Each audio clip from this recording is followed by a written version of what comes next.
Velocity of साऊंडचा formula काय आहे? Wavelength into frequency. Velocity of sound wavelength into frequency हा काय आहे? फॉर्म्युला आहे. ठीक आहे. The velocity is highest. What is the definition of velocity?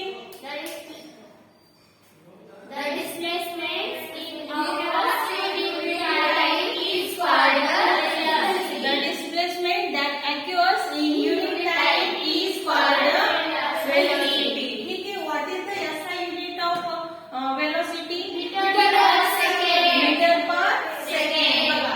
The velocity is highest in solid. आणि velocity जी आहे सब्स्टन्सची ती कशामध्ये जास्त असते?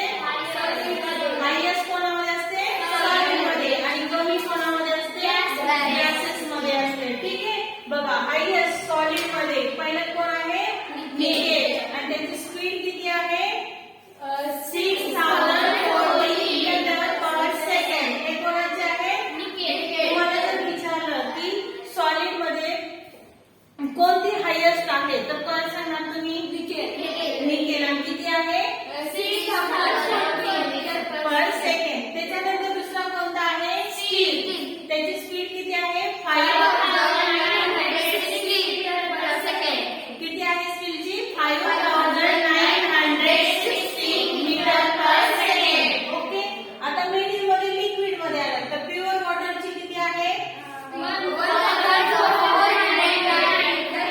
आणि याच्यापेक्षा जास्त कोणाची आहे तर सी वॉटरची आहे.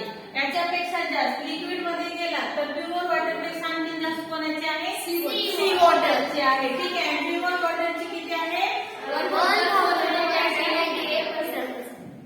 तुम्हाला माहित आहे का सर्वात आपल्या भारतामध्ये पहिला आलेलं कोण आहे?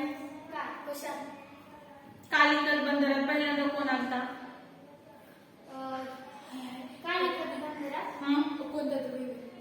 कोण आला होता? हा बरोबर आहे. वास्को दी गामा. आणि तो कधी आला होता? 1498 मध्ये आला होता. हे लक्षात ठेवायचं. प्युअर वॉटरचं काय? वास्को दी गामा हे सर्वप्रथम आपल्या भारतामध्ये कालिकत येथे आला होता. आणि ते कधी आला होता तर 1498 मध्ये. मग हे लक्षात ठेवायचं. प्युअर वॉटर समजलं. Next gas. गॅसमध्ये सर्वात जास्त कमी असते आणि सगळ्यात कमी कोणामध्ये असते तर सल्फर डायऑक्साइड मध्ये असते. आणि ते किती असते? 213 मीटर पर सेकंड. समजलं.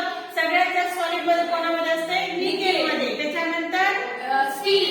निकेल मध्ये किती स्पीड असते? 6040 मीटर पर सेकंड. त्याच्यानंतर आहे स्टील. ठीक आहे.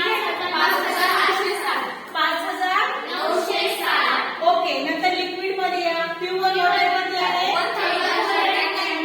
वास्को दी गामा. लक्षात ठेवायचं. कधी आला होता भारतात? 1498 मध्ये. मग प्युअर वॉटरचं किती आहे? 1498 मीटर पर सेकंड. आणि सगळ्यात कमी असणार